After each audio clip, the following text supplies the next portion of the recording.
হাসি, ওইটা সেলিম না? হ্যাঁ, তাই তো মনে হচ্ছে, কিন্তু ও এখানে কেন? আর এত বদলে গেছে। দাঁড়া, আমি গিয়ে দেখে আসি। সেলিম, তোমার তো দেখছি অনেক পরিবর্তন হয়েছে। আমার একটু কাজ আছে, আমি আসছি। সেলিম, তুমি হাসির সাথে কথা না বলে চলে যাচ্ছ। হাসিকে কি তুমি ভুলে গেছো? কথা? কি কথা বলবো? এখন তো কথা বলার মতো সময় নেই। সেলিম, তুমি এসব কি বলছো? একদিন তুমি আমার সঙ্গে কথা বলার জন্য বারবার আমার কাছে আসতে, আর এখন কিছু টাকা পয়সা হয়েছে বলে তুমি সব ভুলে গেছো। কি? আমি সব ভুলে গেছি? আমি কিছুই ভুলিনি, আর ভুলিনি বলেই আমি এত দূর আসতে পেরেছি। মনে পড়ে 3 বছর আগেকার কথা।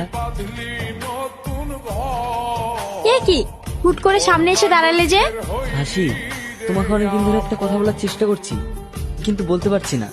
আমি না তোমাকে ভালোবাসি। তুমি কি আমাকে ভালোবাসো? যদি বলো ভালোবাসি, তাহলে আমি সারা জীবন তোমার সাথে থাকবো আর যত্নে রাখবো। আর যদি বলো না, তাহলে আর আমি তোমার সামনে কোনোদিন আসবো না। না।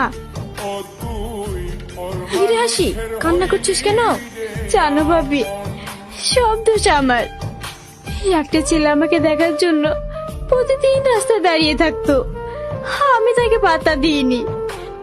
আর এখন আমি ওকে দেখতে চাই, ও আর আসে না। ও, তার মানে তুই প্রেম করছিস? ওই দেখ সেলিম, তুই সেলিমকে গিয়ে বলবি আমি ওর নাম্বার চেয়েছি। কি? আমি? কেন তুই যাবি?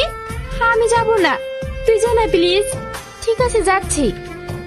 ভাই, হাসি আপনার নাম্বার চাইলো। নাম্বার? নাম্বার কি হবে? আর ও তো বলে দিয়েছে আমাকে ভালোবাসে না। না ভাই, ও আপনাকে ভালোবাসে। সেদিন আপনাকে দেখতে না পায় সারাদিন মন খারাপ করে থাকে, ঠিক মতো খাওয়া দাওয়া করে না। সত্যি বলছো? ঠিক আছে, তোমার মোবাইলটা দাও, আমি নাম্বার দিচ্ছি। হ্যালো, কে? কেন, তুমি চিনতে পারছো না? হ্যাঁ হ্যাঁ, চিনতে পেরেছি। তোমাকে চিনতে পারবো না তাই হয়? সত্যি তুমি আমাকে এত ভালোবাসো? কেন, তুমি ভালোবাসো না? হ্যাঁ, ভালোবাসি বলেই তো নাম্বার নিয়ে ফোন করলাম। কোথায় আছো তুমি? এই তো বাড়িতে আছি, বলো।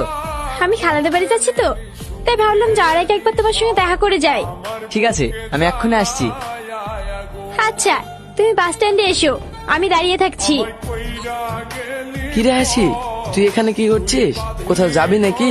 হ্যাঁ, আমি তো তোমাদের বাড়ি যাচ্ছিলাম, কিন্তু তুমি এখানে। তোকে আর বাসে যেতে হবে না, আমার সাথে চল।